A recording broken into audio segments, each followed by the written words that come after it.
됩니다. 2021년 노벨 평화상 후보에 트럼프가 추천되었습니다. 트럼프도 자화자찬 트윗을 올리는 등 트위터에는 축하와 비난 트윗이 본물이 터진 것처럼 쏟아지고 있습니다. 트럼프를 추천한 노르웨이 국회의원의 추천 이후 구구절절도 재미있지만 노르웨이 의원이기도 한 그의 딸의 반응이 또 큰 화제가 되고 있습니다. 작년에는 아베가 트럼프는 노벨 평화상을 받아야 한다 라고 추천했으나 실패했습니다. 미국도 찬반 양론에 시끄럽지만 뜬금없이 중국이 노벨 평화상에 깊은 관심을 가지고 있습니다. 노르웨이까지 찾아가서 큰 소리를 치면서 공갈 협박까지 하고 있습니다. 갑자기 시끄러운 노벨 평화상 소동을 정리해봤습니다. 오늘 미국의 폭스뉴스 등 전 세계 언론들이 트럼프가 2021년 노벨 평화상 후보에 올랐다고 보도했습니다. 노르웨이의 국회의원인 티브링 예데가 트럼프가 이스라엘과 아랍에미리트 간의 평화협정을 주선해 세계 평화에 기여했다는 이유로 추천했습니다. 의원이 속한 정당은 극우 성향의 극단적인 포퓰리즘 정당입니다. 그동안 노르웨이에서도 이 소속 정당과 이 의원은 수많은 구설수를 만들 정도로 많은 문제를 일으키고 있기도 합니다. 노르웨이 노벨 연구소는 1월 31일까지 접수되는 후보 추천은 모두 받아들이고 있으며 노르웨이 국회의원은 후보자를 추천할 자격을 가집니다. 그렇다고 해서 노르웨이 국회의원이 자격이 있다고 권위 있는 노벨상에 아무나 추천하지는 않습니다. 매년마다 수백 명이 이렇게 후보자가 되지만 몇 명으로 추려지는 실제 후보로 심사 대상이 되는 경우는 상당히 어렵습니다. 2020년에는 노벨 평화상 후보로 210명의 개인과 107개의 단체 등 317건의 추천이 있었습니다. 어쩌면 안면 몰수하고 정치적인 이득이라면 앞뒤 가리지 않는 노르웨이 국회의원 한 명을 잘 알고 지내면 노벨 평화상 후보에 추천되는 일은 쉬운 일입니다. 트럼프를 추천한 티브링 예데 의원은 나는 트럼프의 지지자가 아니다. 나는 객관적인 사실을 보고 판단했다. 최근 노벨상을 받은 오바마는 트럼프보다 더 적은 일을 했다. 그런데도 노벨 평화상을 받았다. 위대한 역사를 이룬 트럼프는 당연히 받아야 한다. 나는 트럼프와 이해 관계가 없고 아첨할 이유도 없다. 그러나 트럼프는 한국의 평화를 가지고 오는 등 세계 평화에 큰 기여를 했다. 등의 이유를 노벨위원회에 긴 추천 편지를 적어보냈습니다. 상당히 긴 추천 편지에는 세계 평화는 트럼프 때문에 유지되고 있다는 식으로 거의 모든 세계적인 사건에 위대한 트럼프의 관심과 역할과 희생이 있었다고 구구절절 적혀 있었다고 전해집니다.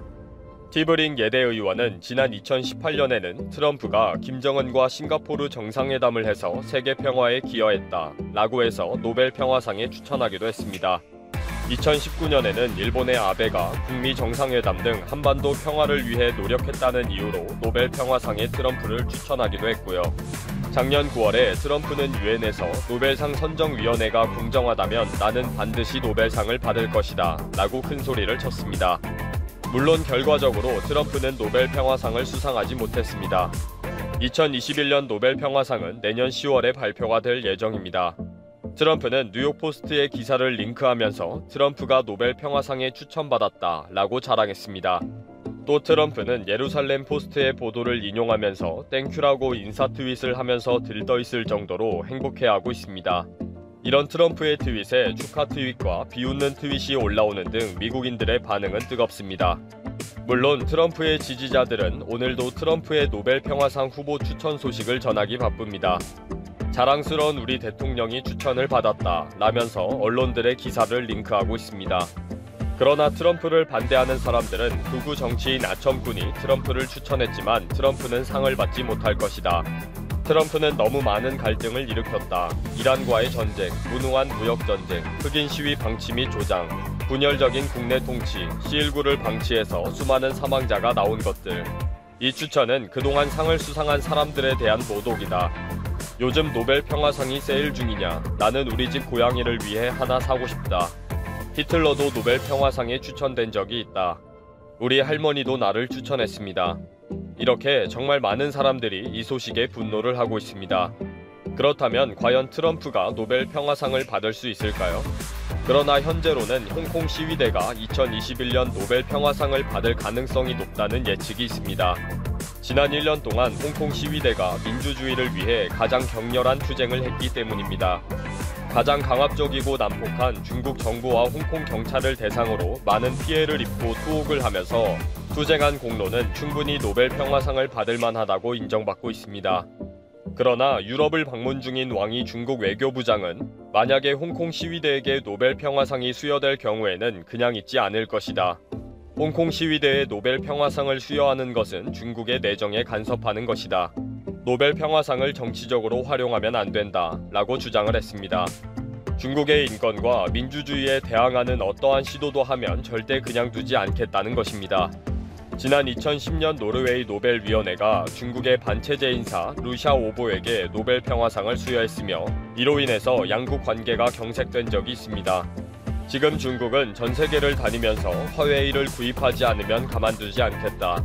남중국해에 중국 어선이 침입하는 것에 성명을 내면 가만두지 않겠다. CL9가 중국에서 왔다고 선전하면 그냥 두지 않겠다. 신장 위구르나 홍콩 문제에 대해 말을 하면 그냥 두지 않겠다 라고 협박을 하러 다니기 바쁩니다. 결국 노르웨이까지 가서 노벨 평화상을 주면 그냥 두지 않겠다 라고 협박을 한 것입니다. 지금까지 전 세계의 분위기는 홍콩 시위대가 가장 유력하다고 하는데 트럼프는 나에게 주지 않으면 화낼 것이라고 하고 중국은 정말 홍콩 시위대에게 주면 그냥 두지 않겠다고 하는 판입니다. 노르웨이 노벨상 위원회가 정말 머리가 아플 것 같습니다. 트럼프를 추천한 티브링 예대 의원의 딸인 마틸드 티브링 예대도 보수당의 대표인 국회의원인데 아버지의 추천 이유에 전혀 동의하지 않는다. 트럼프는 정상적인 후보자가 아니다. 좋지 않다. 노르웨이 정치계에는 트럼프를 지지하는 사람은 거의 없는 것 같다 라고 인터뷰를 했습니다.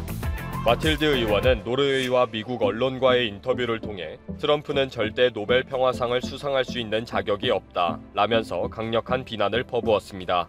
그러다 보니 갑자기 추천한 아버지보다 더 유명하게 되어서 트럼프를 추천한 아버지와 트럼프를 비난하는 딸로 언론에 기사화되고 있습니다. 참고로 트럼프를 추천한 티브링 예대 의원의 부인도 극우 진보당의 대표인 국회의원입니다. 트럼프가 북한과의 정상회담으로 노벨상을 받지 못했는데 이번 중동 지역의 평화 협상으로 노벨상에 재도전해서 성공할 수 있을지 전 세계가 주목하고 있습니다. 트럼프는 오는 15일에 백악관에서 이스라엘과 아랍에미리트와의 국교 정상화 평화 협정에 서명하는 행사를 할 계획입니다. 트럼프는 지금쯤은 이런 엄청난 이벤트를 어떻게 극적으로 치를 것인지 행복한 고민을 하고 있을 것입니다. 14일부터 일주일 연속 확진자가 3자리 수를 기록하는 데 대해 전 세계가 이목을 집중하고 있다.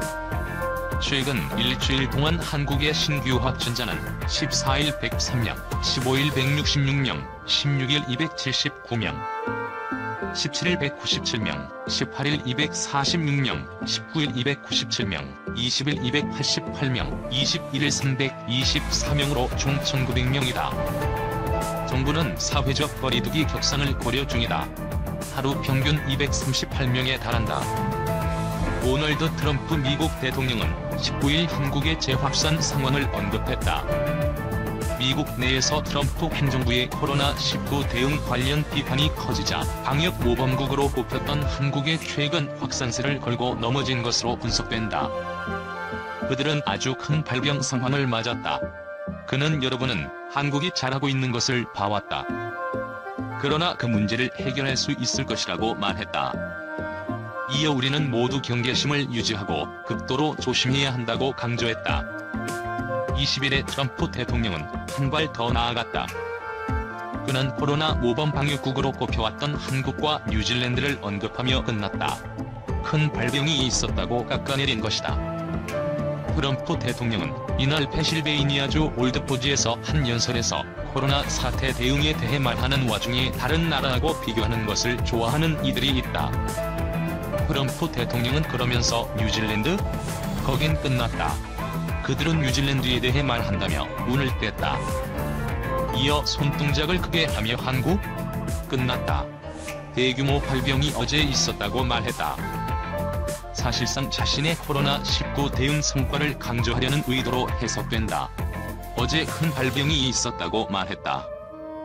실제로 트럼프 대통령은 자국의 코로나 대응에 대해서는 우리의 지명률을 보라. 우리는 놀라운 일을 해냈다고 지켜세웠다. 트럼프 대통령은 그동안 미국의 검사 수가 한국보다 훨씬 많아 확진자가 많다거나 한국의 사망자 통계에 의문을 제기하는 등 한국을 의식한 발언을 해왔다. 전 세계 주요 외신도 한국의 상황을 집중 보도했다. 로이터는 한국은 코로나19 대응 모범 사례였지만 최근 사랑제일교회를 중심으로 한 집단 감염으로 보건당국이 고군분투하던 2월에 두려움이 되살아났다고 설명했다.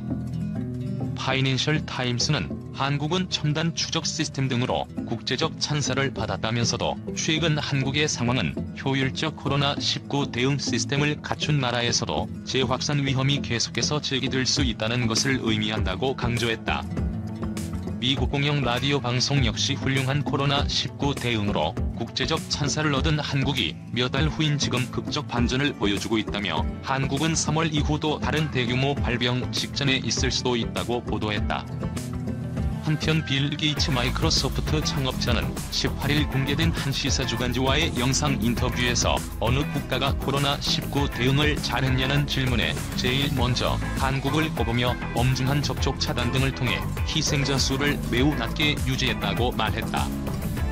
폐업해 쌓이는 빈 그릇에 한숨만 황학동 가구 주방거리 벼랑 끝 폐업한 매장의 주방 집기들은 계속 들어오는데 다시 팔리지는 않네요. 더 이상 놓을 공간도 없는데 오고 있으면 한숨만 나옵니다. 22일 주말이지만 텅 빈 서울 중구 황학동 가구 주방거리. 잔뜩 낀 먹구름은 신종 코로나 바이러스 감염증으로 인한 최근의 상권 분위기를 반영하듯 어두침침한 분위기를 연출했다. 10년째 중고 주방기계 판매업체를 운영하고 있는 A씨의 표정에는 그늘이 가득했다. 그는 최근 중고 물품 매입 요청은 점점 늘고 있는데 이를 사가려는 손님은 거의 없다. 이 상태로는 얼마나 버틸 수 있을지 모르겠다며 연신 담배 연기를 내뿜었다. 황학동은 업소용, 가정용 중고 주방기구용품을 비롯해 다양한 가구를 구매할 수 있는 곳으로 450여 개의 점포가 밀집해 있다. 특히 외식업 자영업자의 폐업, 철거 중고 물품의 상품화 기업이 모든 과정을 담고 있어 이곳에 오면 최근 외식업의 흥망성쇠를 체감할 수 있다. 기자가 이곳에서 머무른 2시간 동안 거리는 코로나19 확산 초기처럼 한산했다. 거리 곳곳에는 철거 점포에서 수거해온 각종 업소용 냉장고와 고기 불판, 그릇, 집기류 등 물품들이 정리가 안 된 채 산더미처럼 쌓여 있었다. 상인들 대부분은 무더운 날씨를 피해 점포 안에서 에어컨 바람을 쐬고 있었으며 일부는 매장 앞에서 담배를 태웠다. 흡연자들은 대체로 무표정으로 스마트폰을 응시했지만 335 모여 담배를 태우기도 했다. 흡연 중 대화 속에서도 얼굴의 웃음기를 찾기는 어려웠다. 중고 주방기기 판매점 비사 대표는 올해 초 코로나19 여파로 외식업계 고객 감소율이 60%에 달하면서 자영업자들이 줄 폐업하는 바람에 중고 물품을 판매하려는 고객들이 많았다며 하지만 지금은 중고 물품을 사들여도 경기가 악화돼 창업하려는 사람이 없어 물품을 구입하려는 사람이 없으니 집기들이 계속 쌓이고만 있다고 한숨을 내쉬었다. 다른 판매점 사장도 올해는 전반적으로 손님이 없었지만 사랑제일교회발 코로나19가 확산되고 나서는 진짜 뚝 끊겼다며 IMF 때도 이 정도는 아니었다. 진짜 요즘에는 벼랑 끝에 몰린 듯한 느낌이라고 토로했다. 상인들과 대화를 나누는 동안 폐업 처분한 집기를 실은 트럭이 계속해서 들어왔고 상인들은 물건을 내릴 장소를 정하느라 머리를 싸매야만 했다. 한 상인은 올해는 코로나19부터 시작해 수해, 폭염 그리고 다시 코로나19로 돌아온 형국이라며 이 일을 한 지 20년이 넘었는데 직원 월급이 밀리고 가게 임대료를 주기도 어려운 건 처음이라고 털어놓기도 했다. 인근 중고 가구 전문점의 상황도 별반 다르지 않았다. 새로운 주인을 찾지 못해 가게 가득 찬 중고 가구들 때문에 업소용 의자와 테이블이 문 밖 여기저기에 뒹굴고 있었다. 한 의자에 붙여있는 중고 100개라는 글귀는 중고 가구를 찾는 수요가 어느 정도인지를 가늠하게 했다. 방역당국이 지난 15일 집회가 열릴 당시 광화문 인근에 머문 1만 576명의 연락처를 통신사 기지국 정보로 확보했다.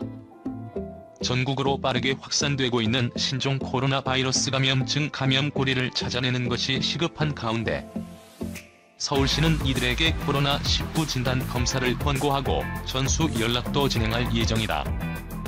22일 서울시는 중앙재난안전대책본부로부터 광화문 집회가 열린 지난 15일 낮 12시부터 오후 5시까지 집회 장소 인근에 30분 이상 체류한 1만 576명의 명단을 넘겨받았다고 밝혔다.